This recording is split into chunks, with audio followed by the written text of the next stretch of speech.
Another common criticism of evolution is that birds could not have evolved from dinosaurs because they would have to go from having a fully functional arm to having a fully functional wing.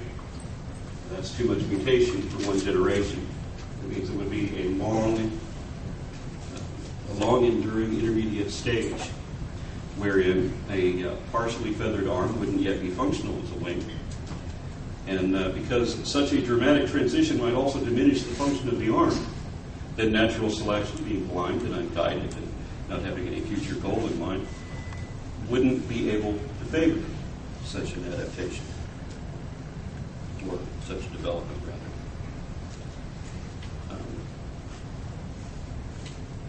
Let's see if I can throw a slide in here. The summary of the argument is, what good is half a wing? What good indeed. Oviraptor provides the best illustration of this. Their fossils were commonly found among eggs. As this relatively recent but already outdated depiction shows, that's how they got their name. They were thought to be egg thieves. Obviously, it's not stealing these eggs. This is one of the most informative fossils ever discovered because it singularly addresses a number of earlier misconceptions. There is no reason why this dinosaur would sit on these eggs like a hen unless it were warm-blooded. Now, these were from a line of dinosaurs called Maniraptors, which had folding wrists and wishbones and many other avian features. And through other lines of evidence, we've also discovered that the other members of this family also had feathers. Here indicated on the arm of a velociraptor, that's the A depiction. You see there's a little red square there. Slide B shows a detail of that. Slide C is the same thing found on the bone of a turkey, and we see it fully dressed with feathers in slide D. This is on the arm of a vulture. See, Jurassic Park was wrong too, as velociraptors evidently look more like this. Now, the size of the wing is depicted by feather impressions of other dinosaurs like Caudipteryx. So we know that the wings on many of these were actually no bigger than this. Of course, this animal cannot fly. What can it do? What good would a half a wing be? Remember that feathers are much better insulation than fur. And where is the arm? The feathers enable this animal to better insulate a larger clutch of eggs that would normally have succumbed to the environment. So obviously, more young will be born to an oviraptor with half a wing than to one with no wings at all. Her genes will be passed down through other generations, whereas dinosaurs with thinner plumage or none would diminish. But she's not just passing on traits for some particular placement of feathers.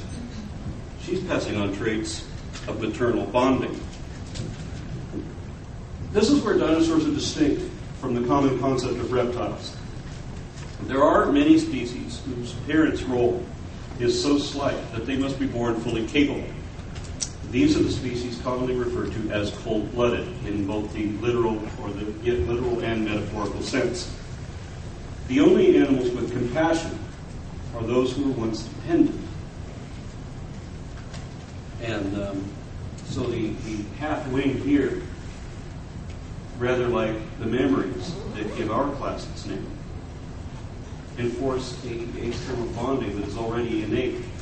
In dogs, it causes them to turn the underbelly, which is a bond of trust for them with monkeys like ourselves. We have only 2 teats left, and they require that we actually coddle our young.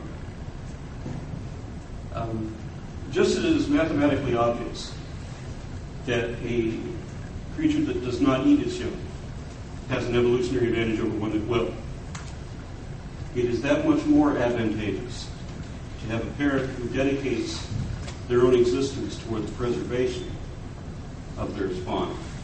And of course, we all know mothers of many species who will risk their own lives to that end. Which brings me to the concept of altruism, arguably the most noble of all behaviors. Is it only mothers who show it? As evolution integrates these traits and eventually embeds them into our reproductive drives, we feel the loss of our babies. And grieving mothers will actually adopt the orphans of another, and they don't even have to be of the same species. This fulfills a need on both their ends. But while maternal bonds are the most compelling examples of evolution we typically think of, or devotion we typically think of, they are not without parallel when we come to the larger spectrum of social animals. Ants, termites, and bees have a social order of selfless commitment that is alien to anything vertebrates could relate to, because the individual is insignificant, completely lost amid the needs of the parent collective, the dominant collective, I should say. And the closest comparison we can make is the herd mentality. It's like the old joke where two guys are running from a bear, and one says, "You can't outrun a bear," and the other one says, "I don't have to. I just have to run faster than you." Critics of evolution would say that this sort of callous selfishness, looking out for number one, is the best we can expect from natural selection. But what if both men turned prepared to defend each other? If successful, would such an inclination also be passed down like any other trait? When I was 12 years old, back in the Nixon years, 1974, I was walking home from junior high, middle school now, and I disrupted a murder of crows in this field, and one of them left behind.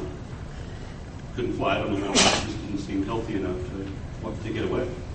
So for one brief and glorious moment for the life of a 12-year-old, I had a pet crow. And then I had this ominous sensation.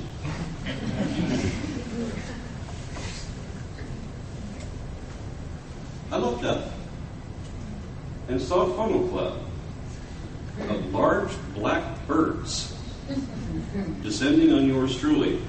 And I was hammered in the back of the head all the way home from school, and all the way to school the next day, and all the way home again as well. Every day on my way to school or on my way home, I was hounded by these voracious birds. Nobody believed me, by the way. Imagine the humiliation of this going on in my everyday life. And it kept on until the weather got warm enough that I stopped wearing my brown corduroy jacket. I was then able to cross the field safely and see all the birds gathering expectantly for some corduroy kid.